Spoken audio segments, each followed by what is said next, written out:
Hello YouTube, this is Dr. Ronald W. Satz, founder and chair of the International Society of Unified Science and president of TransPower Corporation, a commercial and custom software manufacturing and certified systems engineering company. I work as a theoretical physicist and as a systems and mechanical engineer. Today I'm going to continue with our look at the reciprocal system Macrocosmos database. We're going to be discussing planets today, the planet layout. But before I do that, I just want to go back to the stars layout just for a moment. Last week, I went through this layout here for the sun, this record. But I just want to show you, we had a little bit of a bug with the minor bodies button here. So what I want to do is just pick one at random. Let's go 433 arrows. Click minor bodies here. And you can see it jumps right to 433 arrows. And then you can jump back from here. The parent object is, of course, the sun. So I fixed that as a little minor bug. Keep in mind, whenever you purchase a software package or program from TransPower Corporation, all bug fixes are totally free and are fixed usually within a day. Since the release of this program about a year and a half ago, I think we've had maybe 2 or 3 minor changes. So you would just go to the Dropbox layout, the Dropbox website periodically to our area, and you can check to see that if you have the latest or not. So that takes care of that. So now let's go to planets. Now you can either click here, planets, or you can just go directly from the main menu. So this is the planet's layout right here. So as usual, we have all these fields. So the planet name is here. Any alternate name for the planet would be given here. This is the form number. As I've said before, the form number allows you to duplicate a record in case you have data from different sources and you want to have them both in the database, let's say. You would duplicate this record, Control D, and then you would up the form number, which would then tell you it's the second record for the object, and then you would make a note down here about that. That's all that the form number is. The moons are listed here. Now this is again relational, so let's see if this jump works. I click there, it goes right to the moon. The parent object is the Earth, and I can jump right back.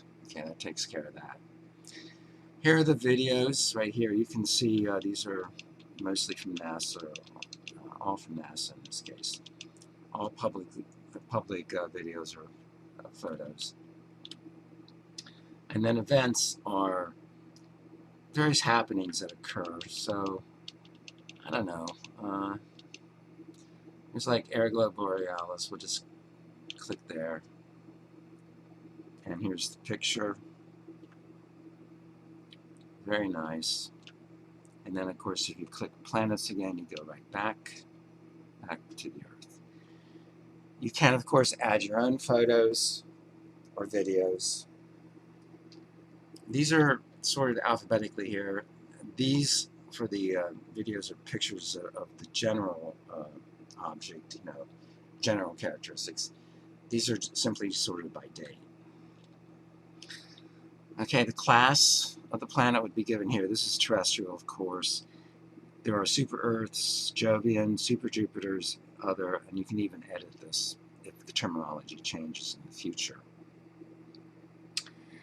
Luminosity, the apparent luminosity is minus 3.86 here. I don't have UV or BV rating, of course there wouldn't be for this, for our planet. Here we have the various temperatures in Kelvin. Black body temperature, mean surface temperature is 290, okay? At 1 bar atmosphere level, 288. And distance from the Earth, well, obviously 0. If this were a different planet, you would see a value here in fractions of astronomical units. Equatorial radius, now I'm using centimeters here, which is a little strange maybe, but it's just for convenience. And the mean radius, which is calculated here, albedo is here, and that's called the bond albedo total fraction reflected. The stellar flux, it's just 1, of course. It's based on the Earth. Capital E means Earth.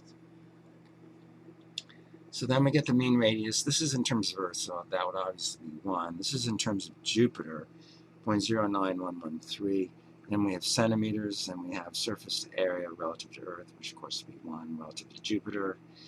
Centimeters squared is here. And then we have volumes relative to Earth, relative to Jupiter, centimeter cubed here. So my major axis AU would be here because it's defined as 1 astronomical unit. The kilometers is here. Eccentricity is here. This is, it's called a postron, or planets of stars other than the Sun, okay? So that's aphelion, I should say. Aphelion for us, because helion means sun. That's an AU. Perihelion is here in astronomical unit. Both these are an astronomical unit, so aphelion and perihelion here. And that, of course, I love my pop-up messages here because they remind me, actually, as well as the user, or peristones or planets around stars other than the Sun, of course. Inclination here in degrees, not very much inclined at all. Sidereal period, synodic period if we have it, and then the mean velocity, 29.783.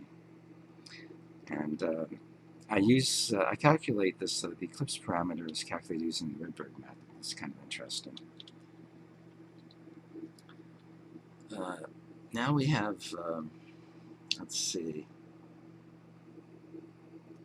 rotation tilt degrees here.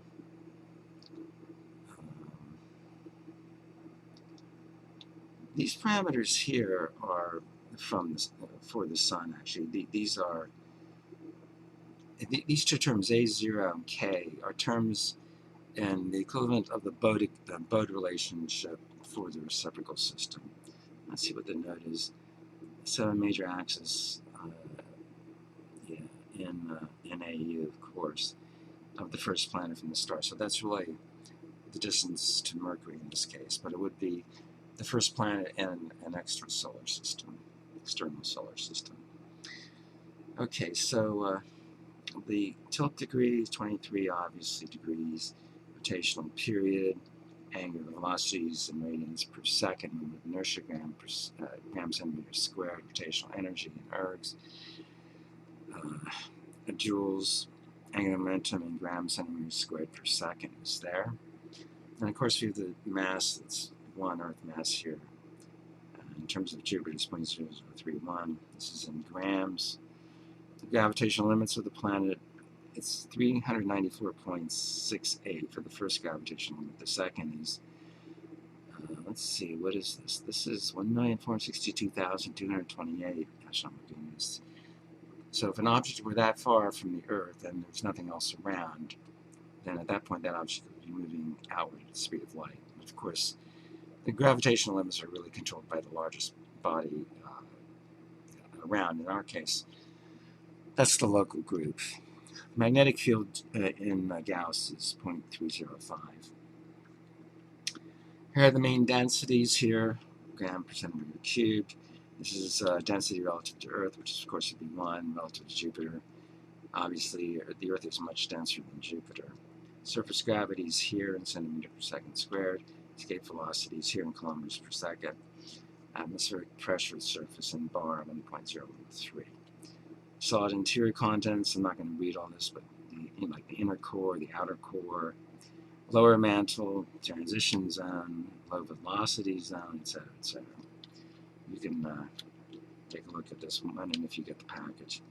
Atmospheric contents, it's nitrogen, oxygen, carbon dioxide, etc. And here I have a lengthy quote from the Universe of Motion, pages 92 to 99. General comments on planets.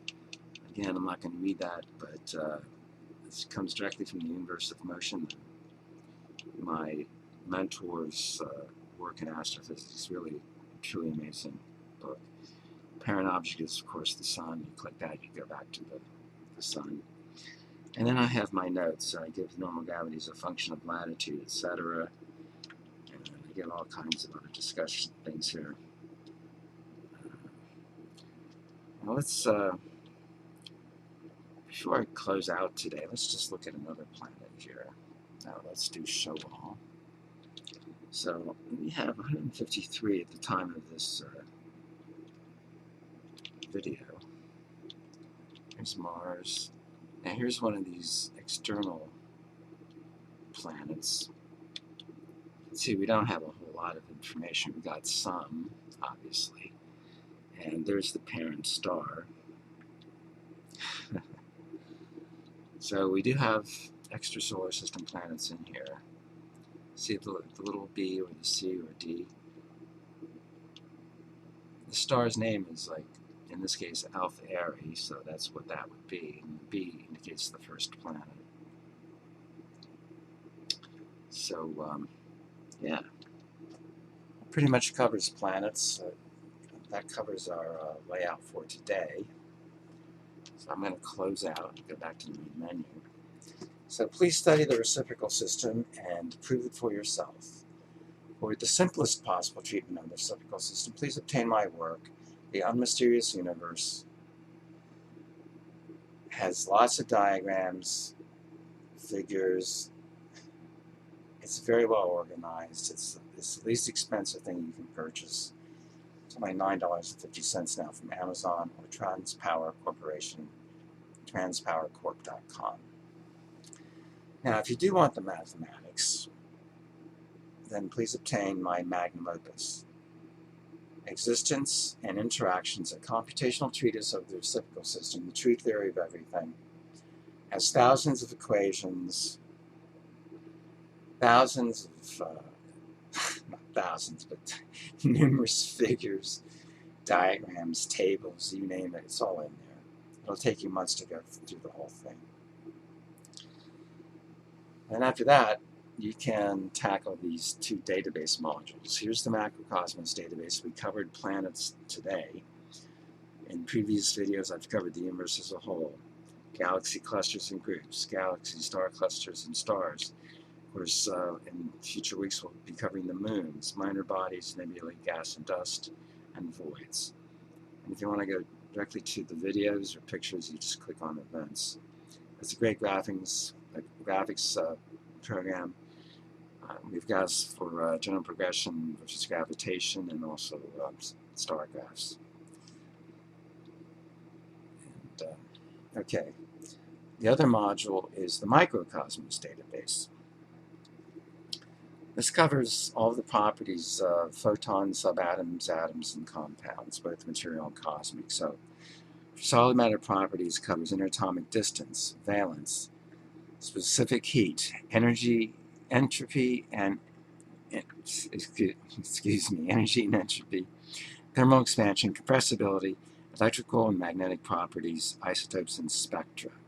For liquid, vapor, and gas properties, the database covers volume and density, specific heat, energy and entropy, viscosity and surface tension, electrical and thermal conductivity. Of course, it covers all the cosmic elements, which are mostly known as mesons to conventional physicists. And it covers material and cosmic subatomic particles and photon properties here. This also has a great graphics program. Both modules have been drastically reduced in price to simply $95 each. It's a download from Dropbox. And we provide free support by email. Bug fixes are fixed free, usually within a day, if there is any. And we guarantee the program's for life. So one other thing, we do also have an economics program. My theoretical physics mentor, Dewey B. Larson, was also a theoretical economist. And just as I've made his work in physical science fully computational, I've made his work in economics, economic theory, fully